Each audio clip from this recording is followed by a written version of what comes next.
Bonjour et bienvenue au concours de nouvelles Contes du Monde, un partenariat entre l'UNESCO et la Fondation Idriss Shah. Aujourd'hui est vraiment la journée que nous avons tous attendue.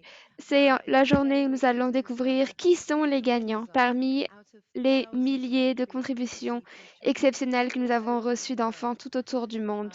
Je suis Sarah Shah, je suis la fille de Idriss Shah qui a écrit le livre Contes du Monde et mon père aurait été extrêmement fier aujourd'hui que son travail ait inspiré cet événement. Ma sœur, Sophia, est en charge du projet de la Fondation Riesha pour les livres pour enfants et elle travaille à faire parvenir des livres d'histoire aux enfants les plus vulnérables dans l'ensemble du monde. Je crois que c'est la mieux à même d'expliquer pourquoi les histoires sont si importantes. Merci beaucoup à l'ensemble des enfants qui ont contribué à ce concours. Des 4 coins du monde, nous avons reçu un très grand nombre de contributions, c'était impressionnant. La Fondation Idriss Shah pense que les histoires sont extrêmement importantes pour notre avenir.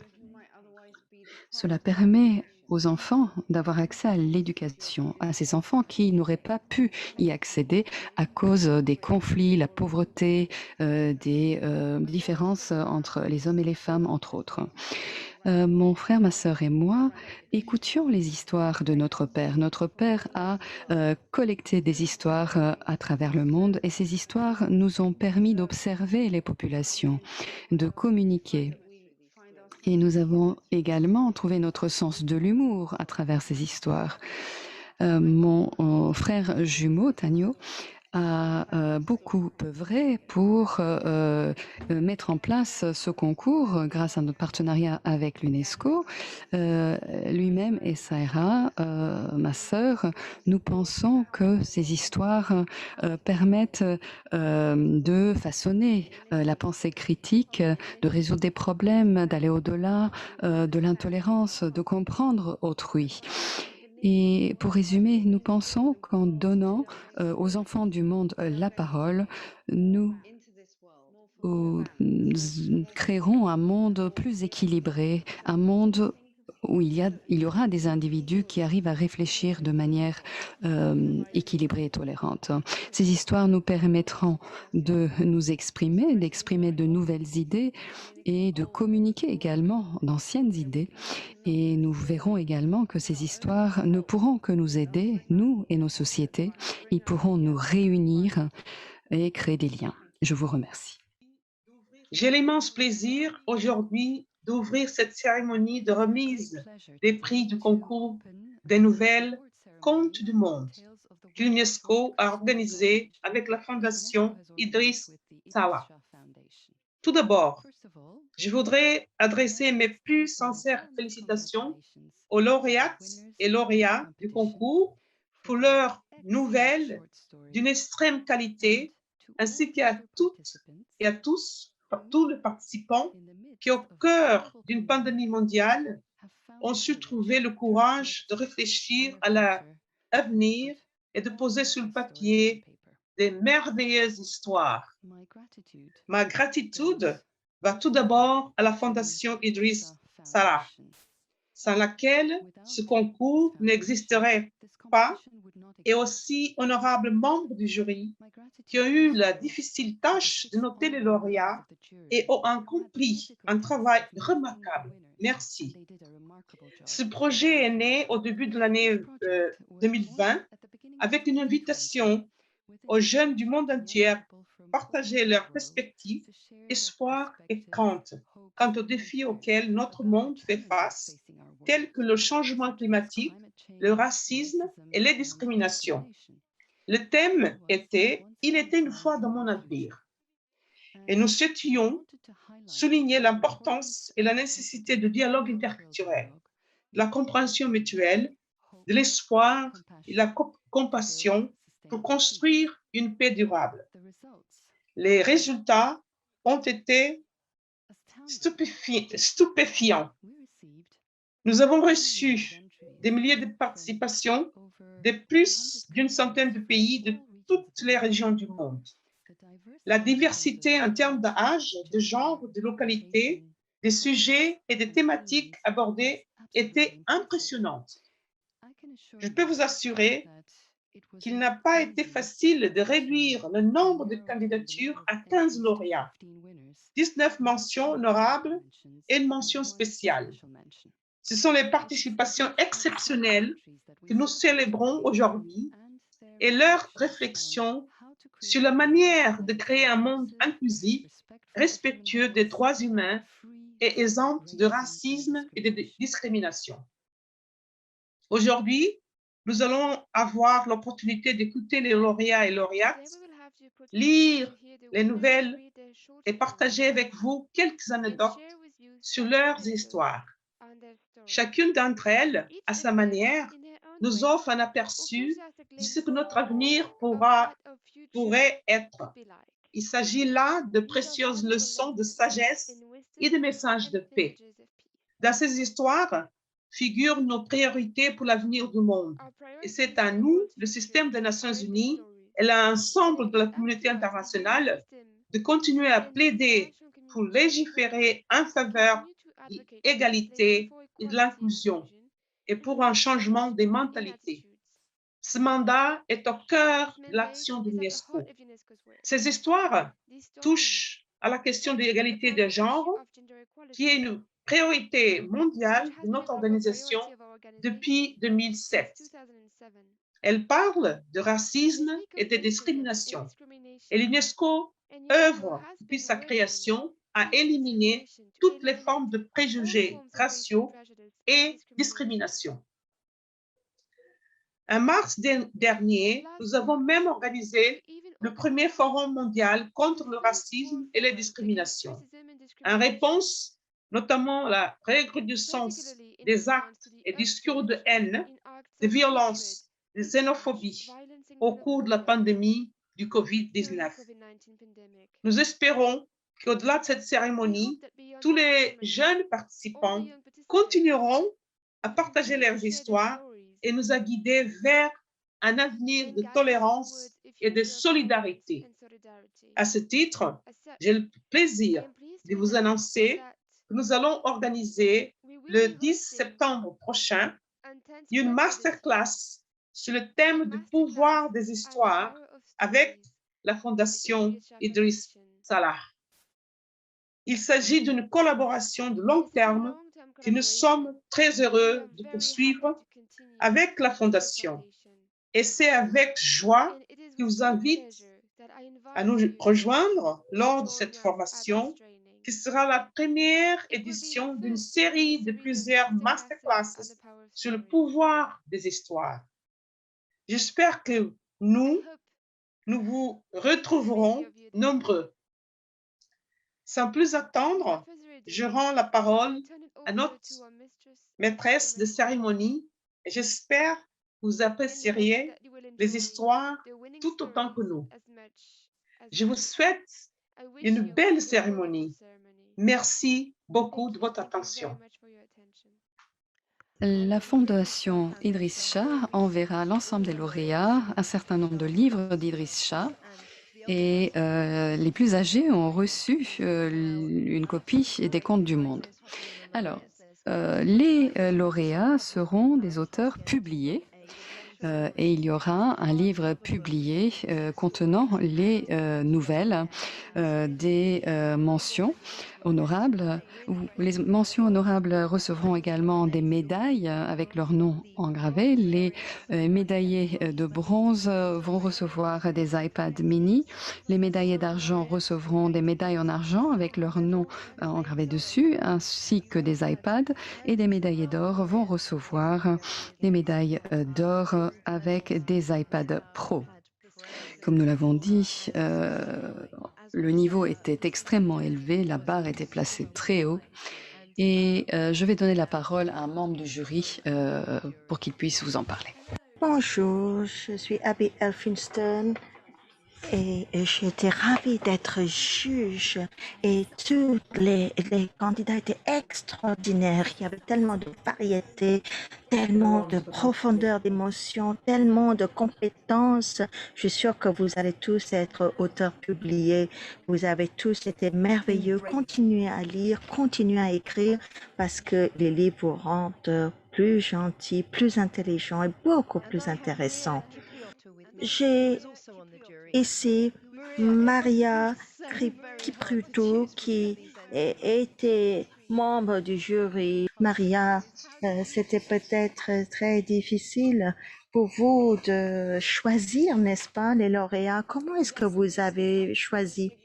Oui, c'est vrai que c'était extrêmement difficile parce que toutes les histoires étaient merveilleuses, le récit, l'imagination, la créativité, tout est extraordinaire. Et donc, je pense que tous ces jeunes qui ont proposé leurs histoires à nous et au monde doivent être extrêmement fiers. Donc, bravo, félicitations à chacun d'entre vous.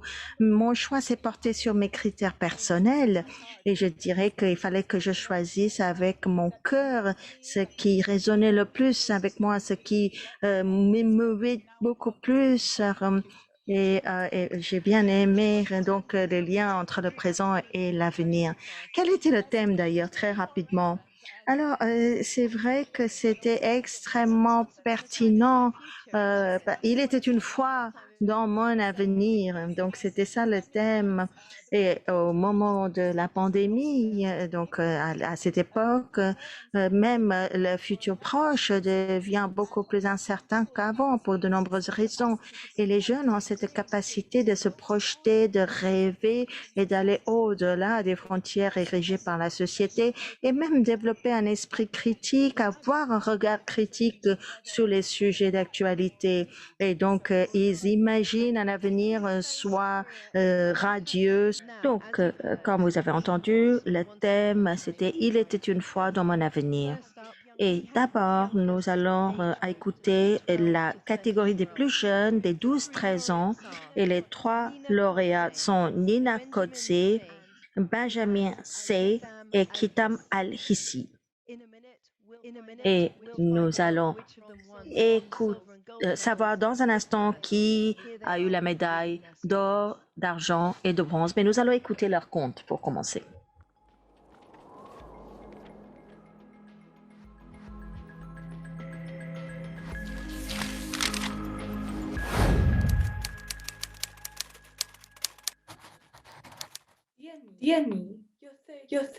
Cher moi, tu as 13 ans, peut-être même 14. Je me souviens très bien de ces années.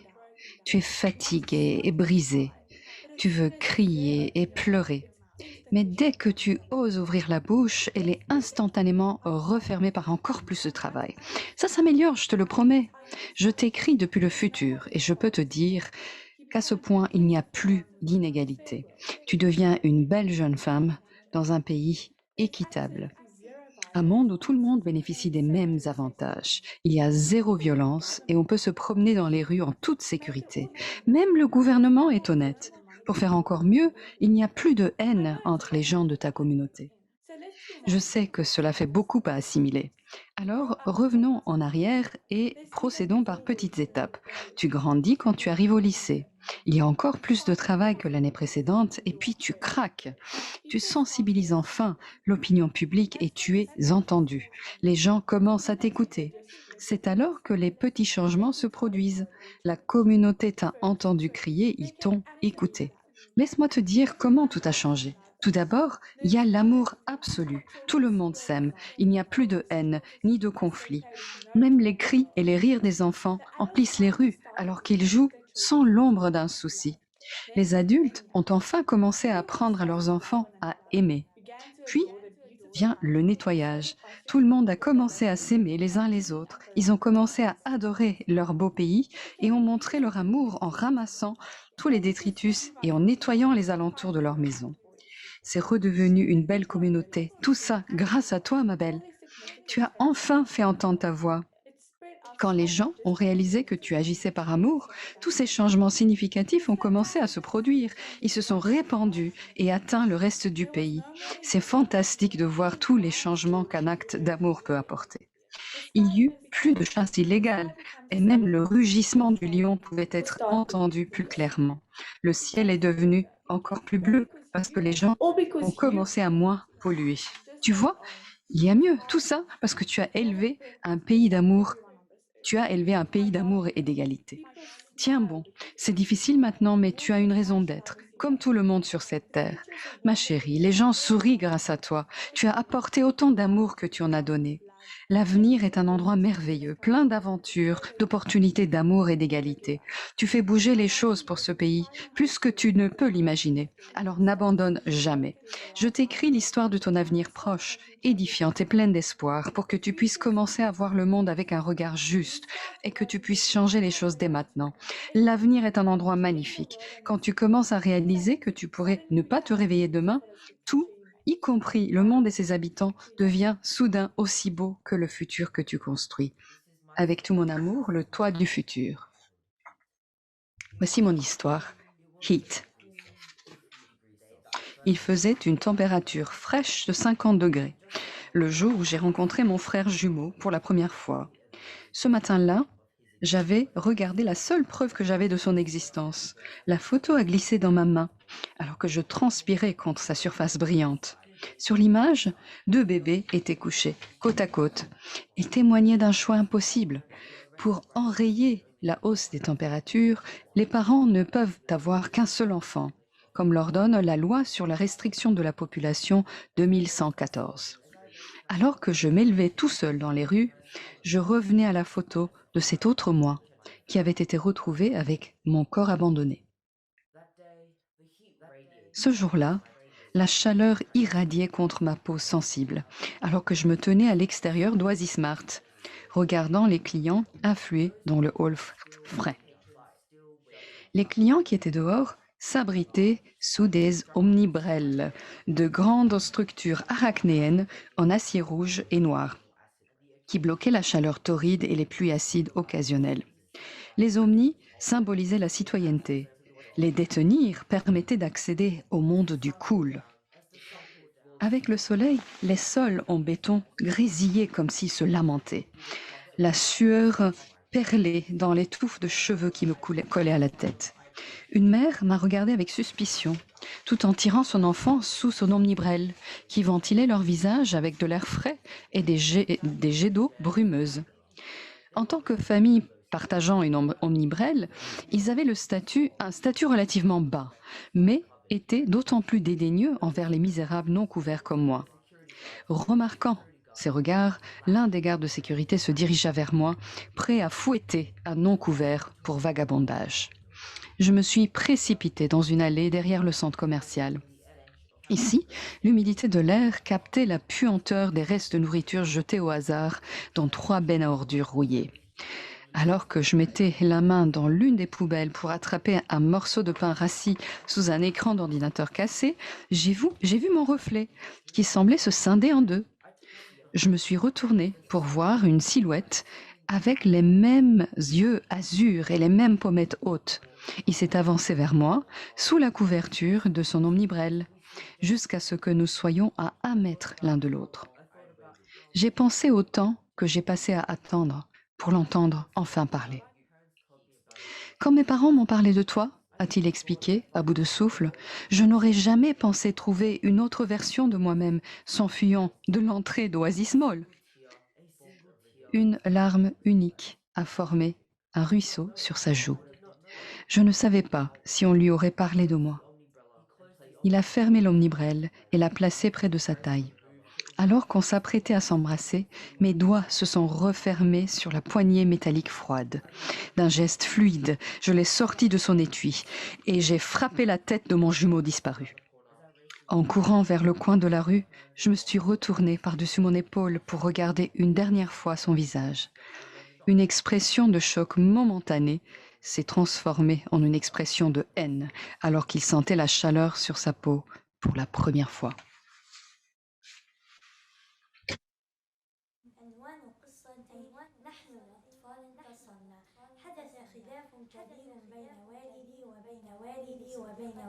صديقتي مها على مساحة أرض صغيرة في الحارة.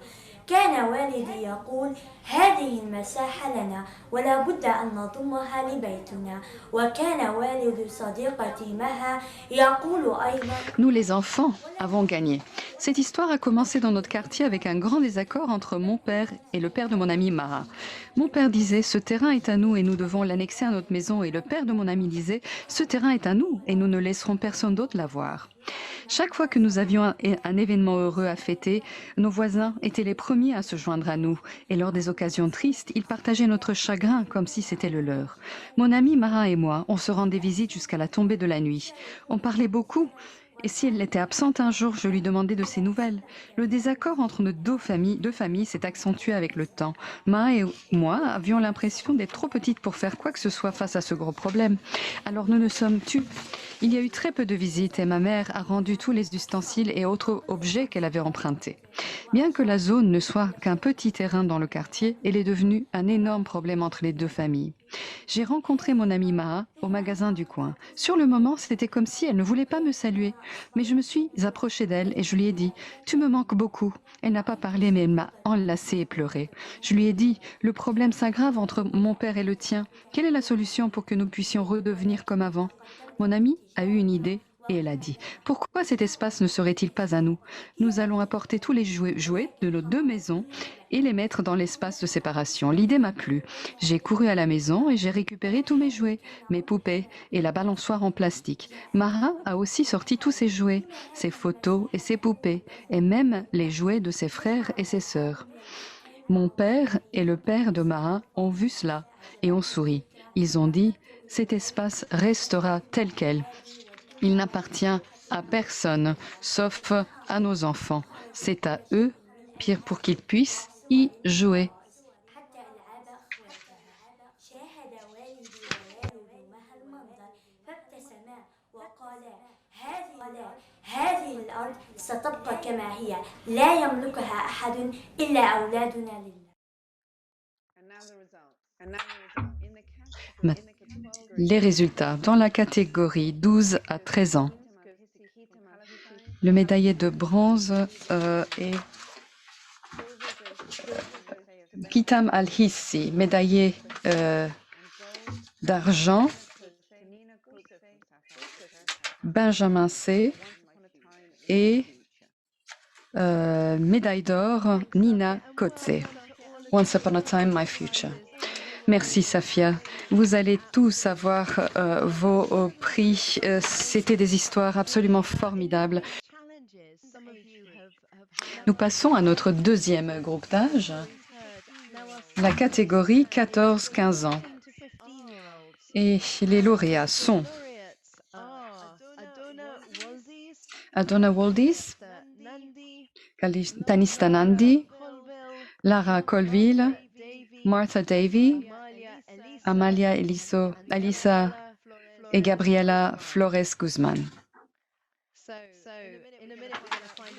Dans une minute, nous allons découvrir les gagnants.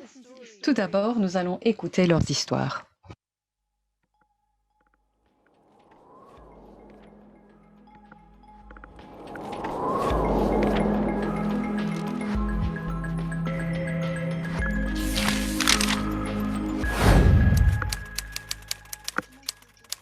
Letter to my future. To my future self. Une lettre à mon futur moi. Ils disent qu'il faut partager son histoire avec le monde de peur qu'elle ne soit oubliée. Mais qui suis-je et quelle est mon histoire? Comment est-ce que je peux partager ce que je ne connais pas de moi-même? Je ne sais pas ce que l'avenir me réserve, mais je suppose que vous le savez. Mon histoire est ni triste, ni source d'inspiration, ni même de grand courage ou de lutte. Je ne suis pas une jeune fille juive courageuse en cachette comme Anne Frank, ni le président d'une grande nation suprême blanche comme Barack Obama ne l'était. Donc, je suppose que mon histoire est celle d'une fille de 16 ans africaine qui croit en l'humanité avec tout son cœur. Une fille qui croit en la capacité humaine d'espérer et sa capacité d'embrasser le changement en dépit de tout ce qu'elle a vécu. Je n'avais que 6 ans euh, lorsque j'ai commencé à sentir les regards. Mais ma mère m'a dit que les étrangers dans ce pays suprême blanc où nous habitions nous regardaient pour notre beauté. Lorsque j'avais 12 ans, ma mère a décidé que ma sœur aînée de 14 ans et moi-même étions suffisamment grandes pour aller faire des courses nous-mêmes. Mais nous n'étions pas assez grandes pour être suivies partout par des gardiens de sécurité dans chaque magasin. Personne ne devrait vivre cette expérience, encore moins les enfants. La couleur de ma peau ne fait pas de moi une voleuse. L'un des gardiens qui nous a suivis avait la peau de la même couleur que la mienne. Est-ce que nous sommes stigmatisés en tant que groupe racial à tel point que nous ne pouvons même pas faire confiance les uns aux autres, à nous-mêmes? C'est à ce moment-là que je me suis rendu compte que du sens des regards que ma mère interprétait comme des regards qui admiraient notre beauté. Il s'agissait de regards de méfiance, de peur et même de supériorité supposée. Mon cœur, mes idéaux merveilleux de ce monde et tout ce que je croyais étant vrai s'est écroulé. Nous habitons dans un monde où même l'amour d'une mère ne peut pas empêcher l'enfant de se douter, pas seulement de sa beauté, mais même de sa validité, la validité de son existence.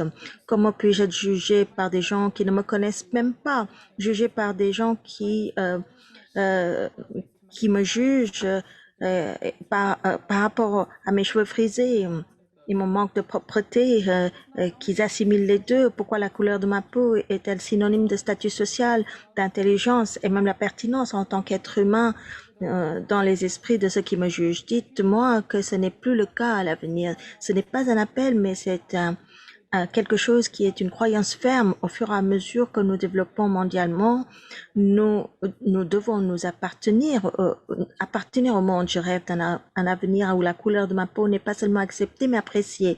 Dites-moi que la société ne va pas me regarder de travers parce que j'ose aimer la couleur foncée de ma peau, celle avec laquelle je suis née, mais qu'elle va, elle aussi, aimer ma peau. Cher jeune moi, tu te souviens de la voiture avec un mini-jardin sur son toit que tu as vu à Kolkata?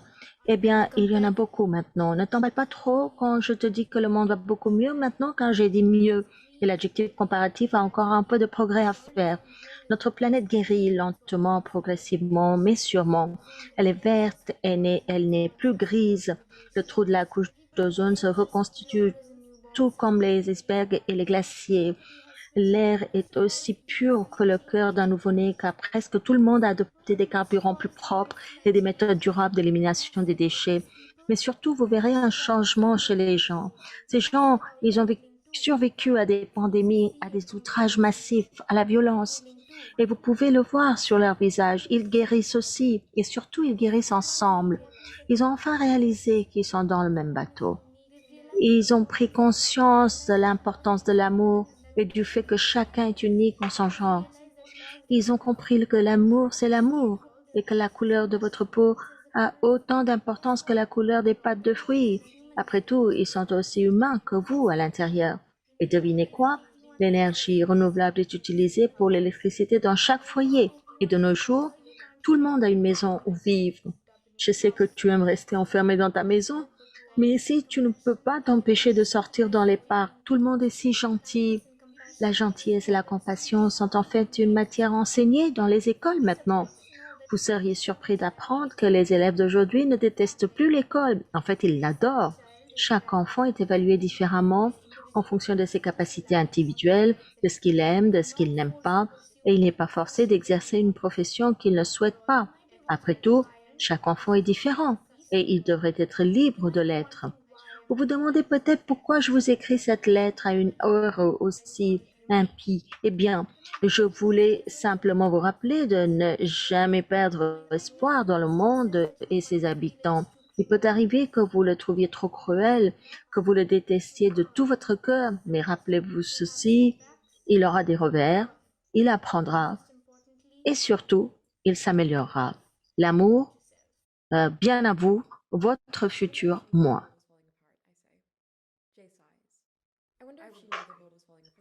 Je me demande si elle savait que le monde s'écroulait, je dis. Jay soupire. Je ne le voudrais pas. J'ai fait glisser la lettre et la photo sur l'îlot de la cuisine et je la relis. La date est le 4 septembre 2022. Mon nom est Hydra Martin, j'ai 10 ans. Saviez-vous que quelqu'un a trouvé une fois un message vieux de 100 ans dans une bouteille sur une plage. J'espère que quelqu'un le verra rapidement et que l'avenir sera amusant et amusant. Quand je serai grande, je vais être médecin. Si tu trouves ceci, écris-nous à cette adresse. La lettre s'arrête là. La combinaison d'une écriture peu soignée et des taches d'eau de mer rendant l'adresse illisible. J'aurais bien déploré sa perte, mais ça fait 76 ans depuis 2022. 76 ans que cette lettre dans une bouteille flotte avec tous les autres déchets de l'océan, échappant d'une manière ou d'une autre aux efforts de nettoyage et à l'épreuve du temps pour finir sur la plage aujourd'hui. Je repense à ce que Jay a dit, qu'il ne voudrait pas connaître la pléthore de problèmes de la planète. Est-ce que je voudrais savoir? Je me souviens de mes cours d'histoire. Ce siècle a eu un début difficile. Le changement climatique, le gaspillage et les pénuries alimentaires, les crises de l'eau, le travail des enfants, la thérapie de conversion, et ce ne sont que les atrocités dont je me souviens qui figuraient dans mes examens. Voilà les entreprises et les dirigeants du monde qui ignoraient ces problèmes ou alors y contribuaient, me rendant furieux. Je me sentirais impuissant, une seule personne qui ne peut pas faire grand-chose, mais j'aime à penser que j'aurais fait ce que je pouvais. Le fait que les gens fassent leur part et prennent position est en partie ce qui nous a sauvés. À l'échelle individuelle, les petits changements ont eu un impact considérable. Les régimes alimentaires à base de plantes sont devenus accessibles et courants, ce qui a permis de réduire considérablement les émissions d'un point de vue agricole. Les gens ont privilégié les énergies renouvelables pour la maison, leurs bâtiments et leurs voitures. La plupart des gouvernements se sont réveillés et ont fait ce qu'ils avaient à faire, bien que lentement. Diverses substances chimiques toxiques contenues dans toute une série de produits ont été largement interdites. La thérapie de conversion a été mise hors la loi. Les entreprises et leurs chaînes d'approvisionnement ont été réglementées afin de respecter les lois sur les droits de l'homme. Je pourrais continuer, mais ce sont quelques-unes des raisons pour lesquelles je suis en vie aujourd'hui. Je pense que je préférerais savoir. Jay lève les yeux de son téléphone, je hausse les épaules. Si personne ne savait, personne n'aurait rien fait. L'ignorance nous aurait tous tués. Ça a failli, j'ajoute presque. Certaines personnes ont décidé de choisir l'ignorance, la lâcheté et de répondre les désinformations face à des vérités douloureuses. Jay acquiesce. Devine quoi? J'ai trouvé le profil d'une maison de retraite pour une Hydra Martin et il y a des photos d'elle enfant. Il fait un signe de tête vers la photo sur la table. Je pense que c'est elle. Je saute de mon siège, me place à côté de lui et regarde l'écran. Elle a survécu au pire ouragan du siècle et est devenue une avocate des droits de l'homme. Tu sais quoi, Laurie? On dirait qu'elle s'est amusée. Aucune crainte pour l'avenir. Il y a quelque chose de différent maintenant. Quelque chose dans l'atmosphère de cet endroit. Je ne l'ai pas vu jusqu'à cette nuit à Maggie's Close et je ne suis toujours pas sûre de ce qui a changé exactement. Mais je suis contente que ce soit le cas. Je venais juste de revenir et beaucoup de choses avaient changé. Vous ne l'auriez pas remarqué si vous n'aviez pas grandi ici, mais le salon de coiffure près du théâtre était barricadé. Le petit café excentrique de Maggie's Close avait été réquisitionné par une de ces chaînes tentaculaires qui semblent déterminées à récolter les bizarreries de chaque ville. Ils l'ont transformé en un petit établissement chic, des parapluies ou des parasols plutôt, sur lesquels on dirait qu'ils devraient porter des publicités pour des glaces, des bocaux en verre remplis de pâtes, des serveurs en costume et des bougies partout. J'étais sur la banquette de l'autre côté de la route. Le café avait ses portes-fenêtres tout en longueur, des baies vitrées, et je pouvais joyeusement scruter les rouages à une bonne distance. Le flux de l'eau dans la fontaine, du cygne argenté derrière les charmes dans le parc, en me plaignant à moi-même de la politique de ce que le monde est devenu et tout ça. Puis je l'ai vue. Elle portait une robe noire, un tissu moulant, épinglé à son corps, avec des bracelets et des ceintures comme s'il faisait partie d'elle. Un logo de mode haut de gamme ornait le dos. Elle se balançait légèrement en franchissant la porte du café, des talons aiguilles, la vision brouillée et embellie par le champagne. La chaleur s'était installée obstinément sur la close de Maggie pendant tout le mois d'août et ce soir ne faisait pas exception. Bien sûr qu'elle n'avait pas de veste. La robe lui arrivait à peine à mi-chemin des genoux. Ses jambes étaient nues, ses chaussures instables et son corps instable aussi.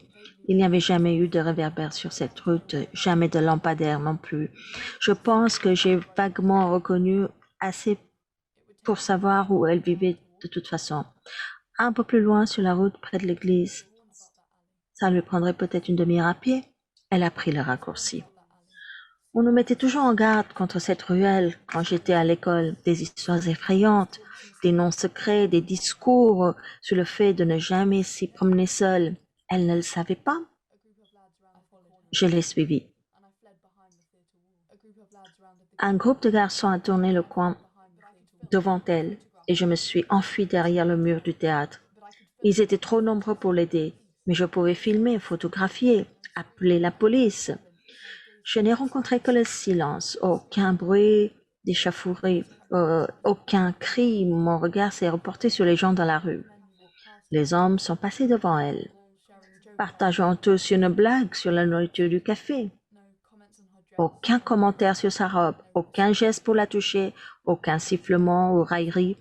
Ils sont juste passés devant elle. L'un d'eux lui a fait signe. Elle a hoché la tête et a continué sa route. Elle a mis ses 2 écouteurs. Elle a marché jusqu'à la porte du cimetière, puis en se retournant, elle s'est perdue dans l'obscurité. Il n'y avait pas de peur dans sa démarche cette nuit-là. Comme je l'ai dit, beaucoup de choses ont changé.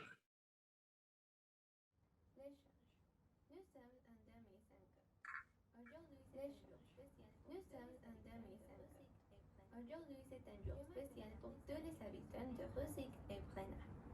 Je m'appelle Larissa et je suis née en My name is Lisa, and I was born in Rusick. Last week, the president wrote to the president of Brina because the 2 presidents did agree on the price. The price of their exports, and they were angry with each other. They were angry because all this un led to a groupe conflict. And my représentatif father d'habitants de chaque pays est choisi pour partir dans l'autre pays. De cette manière, chaque groupe s'intègre dans le pays respectif. C'est un moyen de se connaître, vivre ensemble, partager et essayer de se comprendre pour maintenir la paix. Je croyais que c'était une mauvaise idée. Le jour de l'échange est arrivé, et ma famille et moi sommes allés au Brenna. Notre famille a été reçue par un couple brénien. Ils avaient une fille de mon âge qui s'appelait Sophia. Sa peau, ses cheveux et ses yeux étaient très différents, mais elle était si belle. Nous sommes restés chez eux. La maison n'était pas très organisée, mais le jardin était un paradis. Il y avait 1000 espèces de fleurs différentes et de fruits exotiques, de toutes les formes et couleurs. Je ne savais pas le nom de presque tout.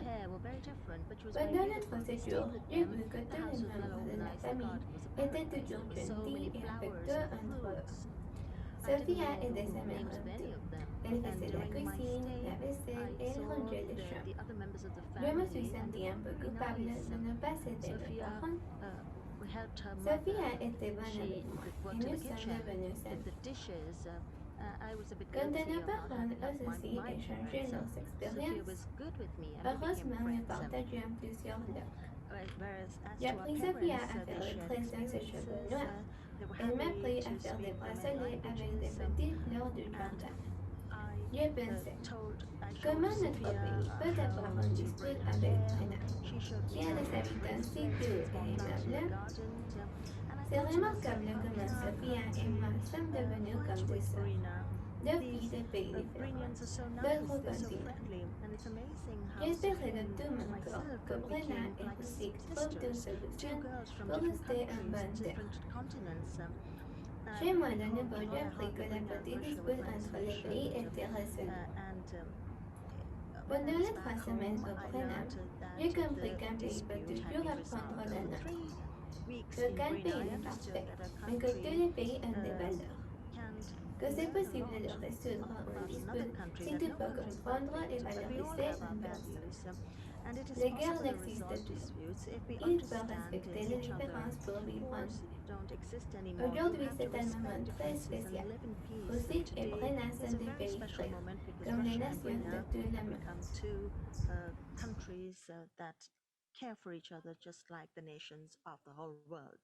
Il était une fois dans mon futur. Je me réveille avec le soleil caressant mon visage, le chant des oiseaux et mon alarme quotidienne.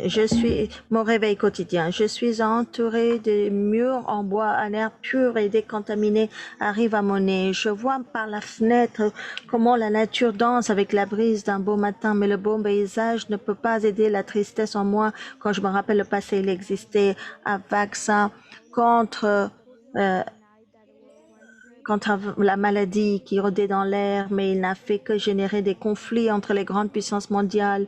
Il a suffi d'un clin d'œil pour que la Troisième Guerre mondiale éclate et avant que nous puissions nous en rendre compte, les bombes nucléaires sont arrivées. Tout ce que nous connaissions a disparu. Il n'y avait aucune trace de l'ancienne société, qu'elle soit bonne, mauvaise ou les deux. Nous étions réduits à des milliards à seulement des milliers. Je sors de la cabine et le rire des enfants qui jouent me parvient comme la plus douce des mélodies. Je vois comment les jeunes, les enfants et les personnes âgées coexistent dans la même cour et je me souviens, après la tragédie, les choses n'étaient pas si faciles. Nous étions à court de ressources, personne ne savait quoi faire. Tous sombraient dans le désespoir et la tristesse d'avoir perdu leurs proches. Mais il y avait aussi d'autres personnes qui pouvaient garder la tête froide et étaient raisonnables. Elles ont trouvé une solution. Elles ont créé une organisation démocratique sans faille. La tragédie nous a réunis. Petit à petit, nous sommes devenus une communauté immense et amicale. Se comprendre mutuellement a été l'un des défis les plus difficiles à relever. Il y avait des survivants de civilisations presque inconnues. Personne ne les comprenait et certains les évitaient parce qu'ils en avaient peur. Mais ce n'était qu'une question de temps avant que nous nous unifions peu à peu, car les êtres humains sont sociaux par nature. Les adultes leur ont appris à parler en anglais et ils nous ont enseigné les bases de leur langue afin de ne pas perdre leur essence. Nous étions donc une communauté multiculturelle. Nous avons créé notre propre système, nos ressources provenaient uniquement de la nature, les gens ont continué à exercer leur profession sans égoïsme, la technologie a été écartée et les quelques ressources technologiques dont nous disposions ne servaient qu'à l'interaction entre des communautés éloignées. Notre système judiciaire a pleinement défendu nos droits sans hésitation, bien que nous n'en ayons guère eu besoin car nous sommes devenus des êtres pacifiques. Nous vivons dans le calme et l'harmonie. Nous avons créé une communauté chaleureuse et accueillante avec l'égalité sociale, le respect, la paix, la justice, sans racisme ni masculinité. Nous avons créé notre monde parfait. Je cours avec les enfants et je joue avec eux en pleine nature, près d'un ruisseau limpide, sous un soleil chaud et magnifique qui nous embrasse. Nous rions ensemble parce que même si nous ressentons toujours cette nostalgie d'avoir perdu une partie de notre passé, nous savons que nous avons quelque chose de mieux. Parce que peu importe la difficulté de la situation, tant que nous restons ensemble, nous pouvons toujours la surmonter et c'est ce que nous avons fait. Des histoires absolument magnifiques. Merci beaucoup à tous ces jeunes écrivains. Ce qui est impressionnant, c'est que vous écrivez dans une langue étrangère, en plus de toutes les autres difficultés. Alors, qui sont les lauréats? Le suspense est terrible. Alors, nous avons donc, dans la catégorie des 14-15 ans, bronze, c'est Lara Colville des Pays-Bas, 76 ans en mer. Ensuite, il y a Gabriela Flores Guzman, après la tragédie. Tanista Mandi et Donna Woldiyez de l'Éthiopie, qui ont donc la médaille d'argent. Et puis Martha Davy, Aucune crainte pour l'avenir, et Amalia Elisa Valero de l'Équateur pour l'échange, qui gagne la médaille d'or. Alors maintenant, nous allons passer des 16-17 ans et les lauréats sont Min Seo Kim, Yarden Harel et Zoé Garcia Narvaez sont les lauréats. Nous allons maintenant écouter leurs contes.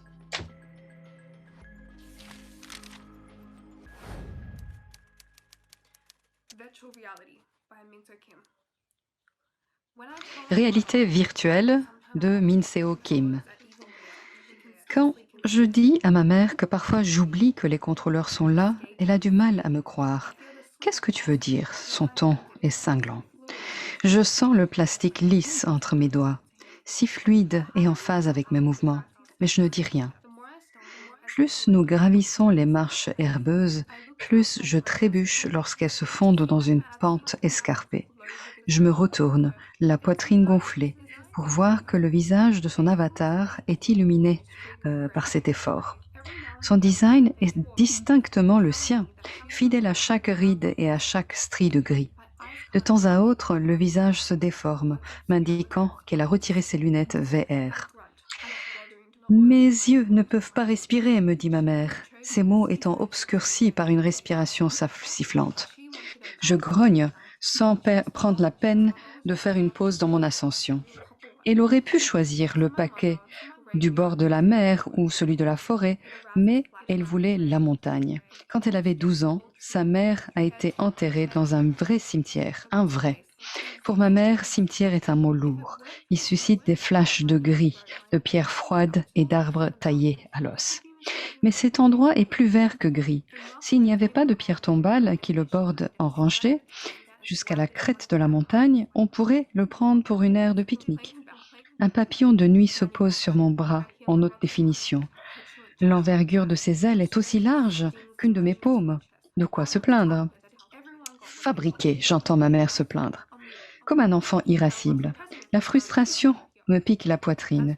J'ai envie de lui dire que si tout le monde obtenait ce qu'il voulait, il n'y aurait pas assez de terre sur la terre. Même notre dernier président a été enterré ici. Lorsque nous arrivons sur la tombe de son père, elle s'accroupit et j'entends le cliquetis de ses manettes lorsqu'elle tente de déraciner les mauvaises herbes qui jonchent la terre.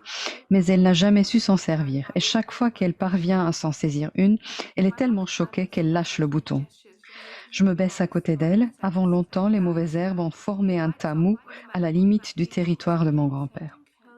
Ma mère se lève d'un bond et me fait signe de sortir le bâton d'encens de son sac. Il s'allume automatiquement, l'odeur enivrante s'enroulant dans nos narines. Nous nous agenouillons et posons nos fronts sur l'herbe au pied de mon grand-père. Il est facile d'oublier que son corps n'est pas vraiment là, que son corps est n'importe où. Je me tourne vers ma mère alors que notre environnement s'estompe. Une paire de mains descend et enlève les lunettes de mon visage. Le ciel sans nuages a été remplacé par les poutres apparentes du plafond d'un entrepôt. « Voulez-vous prolonger la séance ?» demande un homme en rangeant l'équipement. Les lèvres de ma mère ont formé une ligne si dure qu'elles ont disparu. « Non », je dis, « merci ».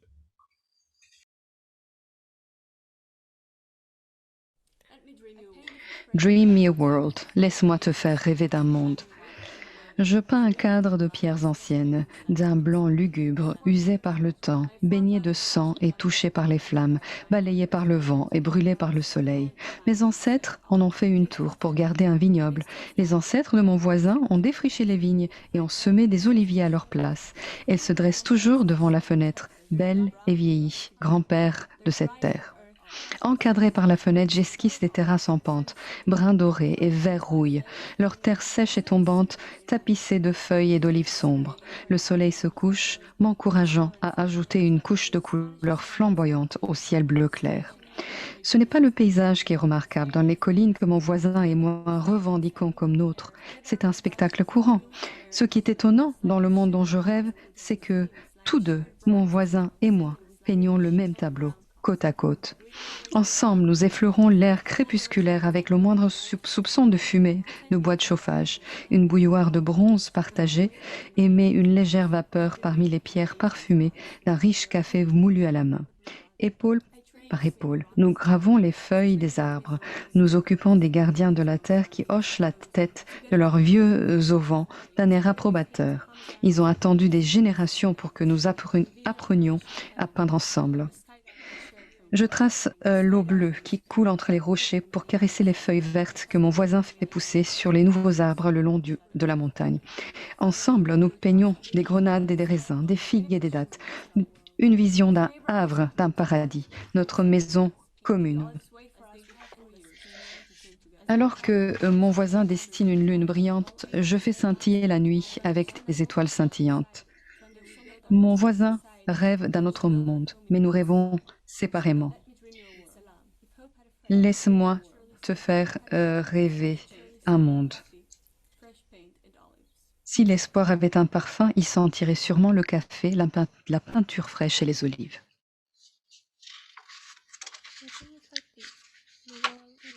La chose est comme ça. Le monde est effrayant. Demain est effrayant. Et parfois, tout semble beaucoup trop pour un petit corps dans un vaste univers. C'est ainsi, le monde est effrayant. Mais quand je me sens triste ou insignifiant, quelqu'un vient me tendre un parapluie. Et peut-être vous demandez-vous, à quoi sert un parapluie dans cette situation? Mais ce n'est pas l'objet en lui-même qui m'aide, c'est le fait que quelqu'un me l'a donné. Et si je sors dans la rue, je peux voir ce qui s'y passe sans être mouillé. Alors, je l'ouvre et je marche sur les pavés en regardant autour de moi. Et bien qu'il fasse sombre à cause des nuages, je ne peux m'empêcher de remarquer certaines choses. J'entends le bruit des petites gouttes d'eau qui coulent sans cesse contre les fenêtres, le bruit des enfants qui jouent dans les flaques d'eau, les adultes qui courent, se couvrant de leur cartable d'une manière différente de la mienne. Je vois des adolescents qui rient et rient. Et autour de nous, il pleut, et mes chaussures sont trempées, mais mes idées sont claires. Et soudain, je réalise qu'il y a des doigts entrelacés avec les miens. C'est la personne qui m'a donné le parapluie. Ses yeux sont fermés et il inspire profondément. Il n'est pas couvert comme moi. Ses cheveux dégoulinent, mais il a l'air en paix. Et je ne sais pas pourquoi, à ce moment précis, je ferme le parapluie et soudain, je suis exposée, moi aussi. Je respire, j'inspire et j'expire. Mes cils battent. Et c'est là que je comprends. C'est comme je l'ai déjà dit, le monde est effrayant. Mais on m'a donné un parapluie, et ce n'est pas l'objet qui a changé le cours des choses, mais plutôt le fait que quelqu'un m'ait pris la main et m'ait accompagné. La paix est partout. Demain, peut-être, est moins effrayant que je ne le pensais. Et peut-être, je suis petit dans un vaste univers, mais apparemment, le monde est plus beau que je ne le croyais.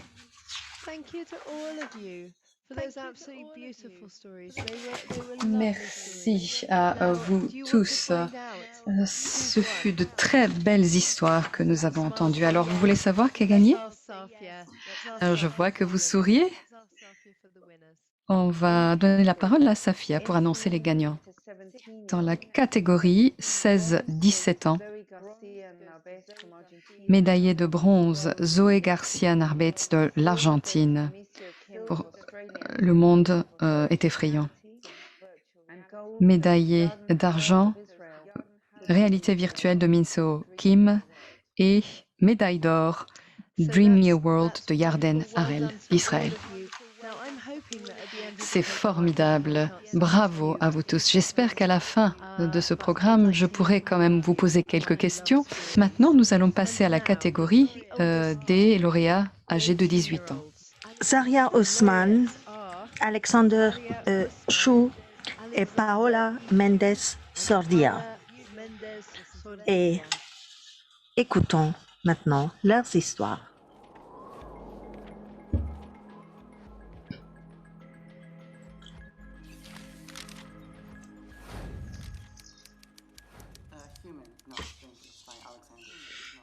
Humain pas étranger de Alexander Chou. Nous déménagerons, m'a dit papa, le jour où les choses ont commencé à changer. Je savais qu'un jour je déménagerais. Vers un nouvel endroit. Vers où? J'ai demandé. La réponse était sans importance.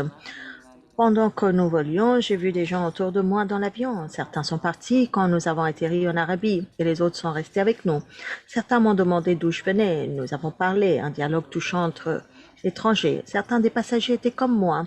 Ils allaient vers leur nouvelle maison, comme le fait un oiseau pour changer de nid, trouver un endroit où ils retourneraient pour être en sécurité. Quand on a débarqué sur l'île, il y avait des gens nouveaux pour moi. Je ne parlais pas leur langue ou connaissais le nom de leurs vêtements. Les tapis avaient une odeur douce et élégante et l'air était chaud et humide. Le ciel dans lequel je volais était au-dessus, la nuit était immobile. Notre maison était blanche comme la précédente. Je l'aime parce qu'elle avait presque la même forme, un morceau de sucre. C'était agréable d'avoir un nouvel endroit où vivre. J'ai commencé l'école et je me suis fait de nouveaux amis, des amis d'Europe. Et je n'en ai jamais eu, ni du Moyen-Orient non plus, ou d'Asie du Sud. Je trouvais ça bien de rencontrer de nouvelles personnes. D'où venez-vous? Je demandais. Pas d'ici, répondait-il. Où est votre maison? C'est maintenant, c'est maintenant, ici. J'ai vécu l'été dans le golfe. L'océan que je voyais était vert et chaud, les dunes de sable, l'air desséché, le soleil brillait, doré et lumineux, remplissant le monde de sa lumière. Les gens que j'ai rencontrés, ils parlaient doucement avec leurs mots, pas pour blesser, juste pour parler. Je pensais que seuls les oiseaux étaient capables de migrer dans les airs sur la terre. Ils semblaient être doués pour ça, s'envoler, atterrir, puis s'occuper de leurs petits, s'asseoir sur les lignes téléphoniques et se blottir sous la pluie. Toujours harmonieux. Mais d'ici, dans le royaume, il semble que les oiseaux soient partout, pas seulement sur le sommet de ma maison en sucre ou dans les palmiers. La famille qui m'a vue au restaurant m'a acheté la nourriture que je ne connaissais pas, le nom de l'homme au magasin de tissus qui a partagé une histoire de chez lui, l'institutrice à l'école qui a partagé les grenades avec moi pendant qu'elle m'apprenait une nouvelle langue. Mon professeur, elle dit que nous sommes tous humains et j'adore ces mots. Nous sommes tous humains. Ils me disent que peut-être avec un peu de chance, je ne suis pas trop perdue pour avoir peur de tout le monde. Ils sont tous comme moi de toute façon.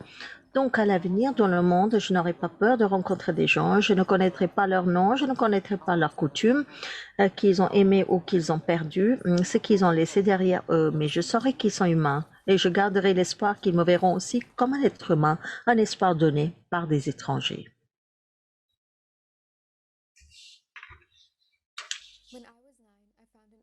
Quand j'avais 9 ans, à 9 ans, j'ai trouvé un vieil ours en peluche sur le bord de la route. Il était petit, de la taille de ma paume et avait de la qui en sortait par tous les bouts. Mais pour moi, c'était un rêve. Les habitants de mon village m'ont regardé de travers, ont foncé les sourcils en me voyant tenir l'ours. Mais ce n'était pas le vol qui les dérangeait, c'était la jeune fille en uniforme scolaire. Et ils ont demandé à Baba, pourquoi gaspiller ton argent comme ça, Khaled? Mais Baba a froncé les sourcils et m'a demandé de marcher devant. L'éducation était très importante pour lui. Il nous faisait asseoir et peigner une image de l'avenir qu'il voyait pour nous dans chaque lettre que nous écrivions, dans chaque équation que nous résolvions. Il était une fois dans mon futur la lumière des rêves, de la monnaie. Dans mes poches, il y avait des pièces de monnaie. Dans ma maison, l'amour, les murs de la cuisine et de la chambre à gaucher n'étaient plus mes limites. Sur les étagères se trouvaient des rangées de livres avec des mots que je pouvais lire, des disques de musique que je pouvais comprendre et des tableaux avec des couleurs que j'adorais. Cependant, aujourd'hui, alors que je suis assise à Mayune, il y a encore beaucoup de couleurs éparpillées dans la pièce. Les teintes rouges du mehndi que mon kala applique sur mes mains, l'or des bracelets qui menottent mes poignets et l'arrangement de jasmin blanc posé au centre. Des femmes de tout le village sont assises en cercle et jouent du dolki, habillées de robes reflétant la lumière des lustres extravagants accrochés au plafond. Mon oncle n'a pas lésiné sur les décorations, les bijoux et les tenues, ce qui est ironique car apparemment, il n'avait pas d'autre option financière que de marier sa nièce de 15 ans, déclarée sous sa responsabilité après la mort tragique de sa sœur et de son beau-frère.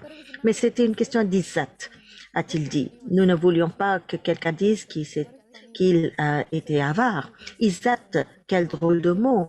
Il est si délicatement posé sur les épaules de chaque femme de cette société, s'alourdit avec l'âge et devient pourtant plus fragile. Le moindre coup de vent le met en pièces. Honneur, réputation, prestige. Izzat, peut-être qu'un jour je vivrai dans un village où l'honneur est mis à mal en épousant une fille de 23 ans plus jeune que soi et la réputation en vendant sa fille unique parce qu'il n'y avait pas d'autre solution pour sa famille pauvre. Peut-être, juste peut-être, qu'un jour, je vivrai dans un monde où la naissance d'une fille ne sera pas suivie d'un soupir ou d'un tchalo. La prochaine fois, ce jour-là, nous donnerons des crayons à nos jeunes filles et les regarderons colorer notre monde. Nous leur dirons approfondissez le bleu du ciel en y faisant voler des avions, rendez l'air plus vert à chaque match de football que vous jouez et laissez les traces d'argent du stéthoscope autour de votre cou. Prenez n'importe quelle autre couleur de cette palette dont vous avez besoin et dessinez un arc-en-ciel sur arc-en-ciel jusqu'à ce qu'il soit suffisant pour construire un pont vers vos rêves. Kaboul est, mais pas aujourd'hui. Un jour dans mon avenir, je me rends compte que le temps m'a dépassé et que je ne peux plus compter sur mes doigts les années qui se sont écoulés depuis ton décès. Mais je suis sûre que tu serais heureuse de savoir que le monde a changé pour le mieux depuis que tu y as vécu. Si vous étiez là, si tu étais là, je te conduirais par la main à la fenêtre de notre maison et je t'inviterais à regarder dehors. Je te ferais remarquer les espaces verts qui ont été créés dans le quartier, l'absence de déchets dans les rues, les petits actes de gentillesse entre les membres de notre communauté. Et bien que tu aies l'air heureuse à cette vue, il ne m'a fallu que quelques secondes pour me rendre à l'évidence. Si je voulais que tu comprennes toute la transformation subie par le monde depuis ton départ, je devais te la montrer de la meilleure façon que je connaisse, avec mes mots. Je commencerai donc par te raconter comment le gouvernement de notre pays a renouvelé son engagement en faveur de l'inclusion sociale des peuples autochtones en encourageant l'application de politiques locales et fédérales visant à protéger leurs droits et leur dignité. Je te décrirai ensuite comment la joie que cet événement a procuré à notre famille s'est transformée en allégresse lorsque nous avons réalisé ce qui avait déclenché tout cela, à savoir que la communauté internationale s'est unie pour faire pression en faveur de la fin de la discrimination et de la violence dont souffrent depuis longtemps les peuples autochtones du monde entier. C'est à cette époque que j'ai choisi de m'engager et de faire pression pour le changement. Et quelle époque de changement ce fut! Les technologies permettant d'améliorer l'accès à l'eau potable et l'assainissement ont été mises en œuvre dans le monde entier, améliorant ainsi la vie de millions de citoyens. Des lois qui soulignaient l'importance de lutter contre le changement climatique en réduisant les émissions de carbone de chaque pays ont été établies et surtout respectées. Je t'expliquerai tout cela avant d'annoncer plutôt joyeusement qu'aujourd'hui encore, les guerres font presque partie du passé, la plupart des pays ayant appris à reconnaître les grands avantages qui accompagnent la paix.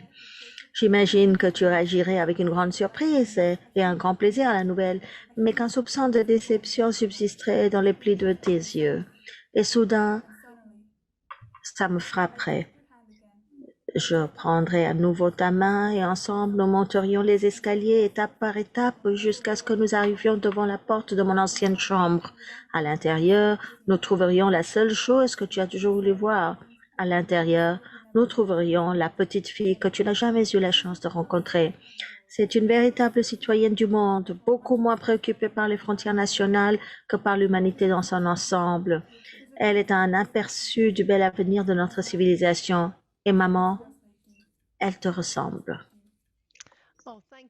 Merci beaucoup. Ce sont vraiment des histoires pleines d'espoir qui me donnent confiance et me rend optimiste. Alors, donc, vous allez toutes gagner, mais on va voir qui sont les lauréates et dans quel ordre. Alors, dans la catégorie des 18 ans, bronze, attribué à Paula Mendes Sordio. Si tu étais là, la médaille d'argent, ça va à Alexander Ishou, Yuma Pas Étranger et Zaria Ousmane à la médaille d'or pour quand j'avais 9 ans. Je vous félicite. Bravo, bravo à vous tous.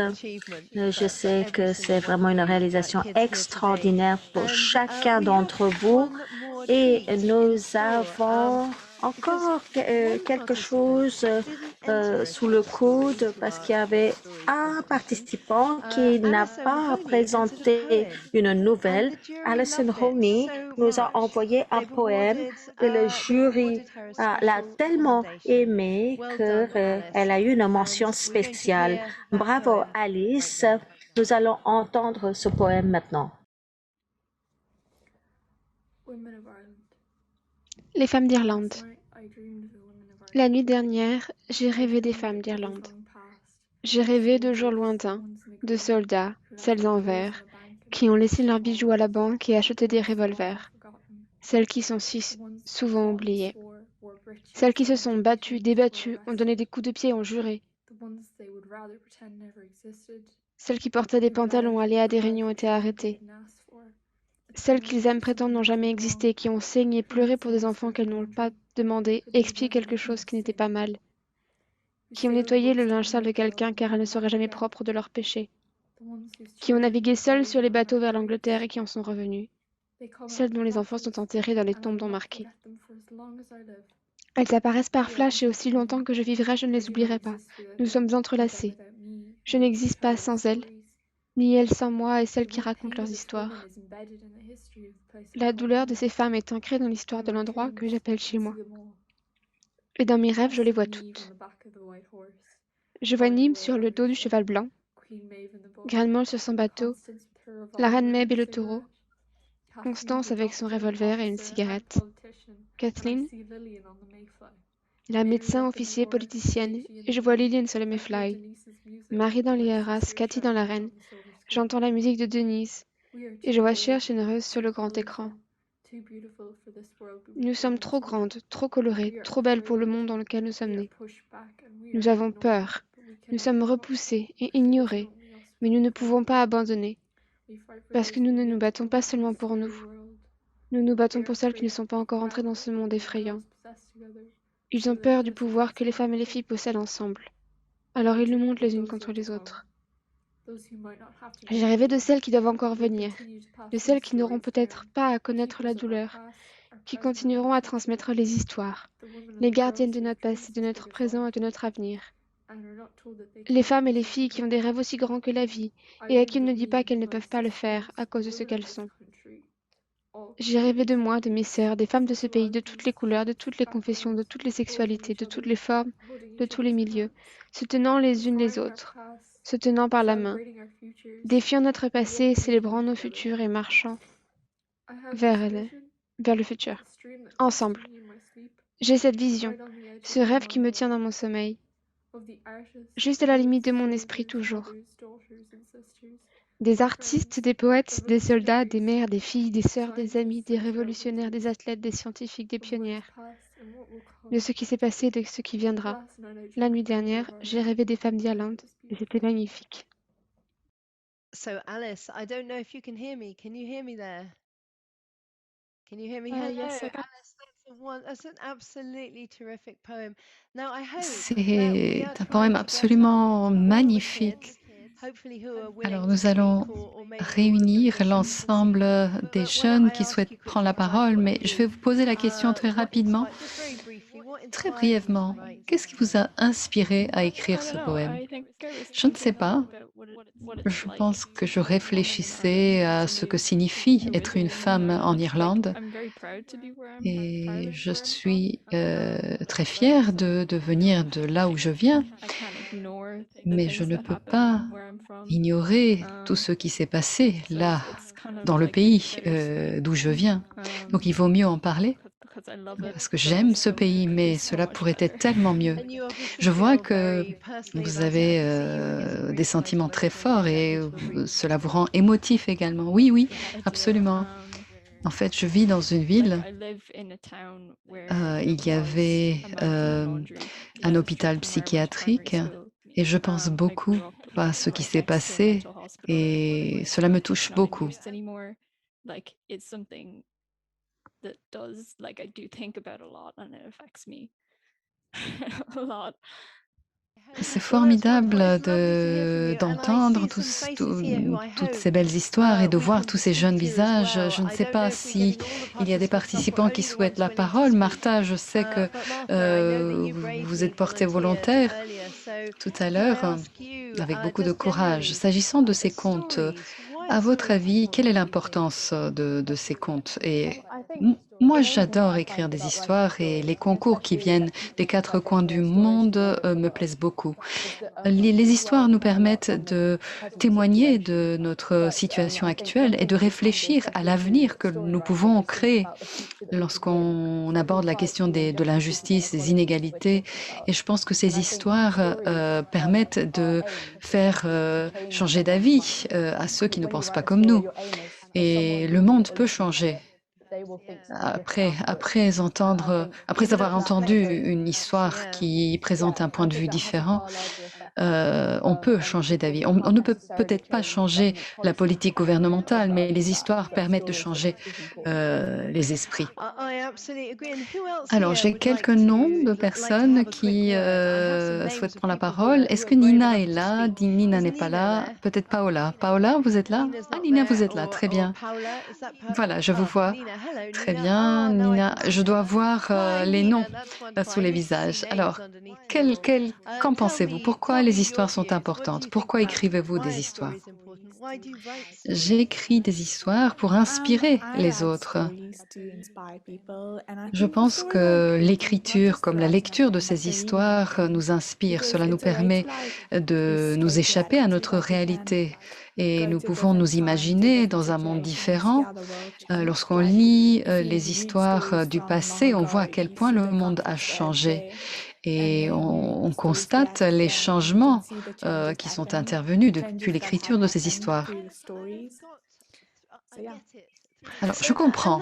Je comprends que grâce à cet événement, vous les jeunes, vous pensez que vos histoires peuvent créer le changement, peuvent provoquer le changement. Paola, est-ce que vous avez le même sentiment? Est-ce que vous pensez que vous pouvez créer ce changement, provoquer ce changement? Comment le fait d'écrire une histoire peut provoquer le changement? Je pense qu'écrire une histoire est un acte de bravoure, est un acte de courage.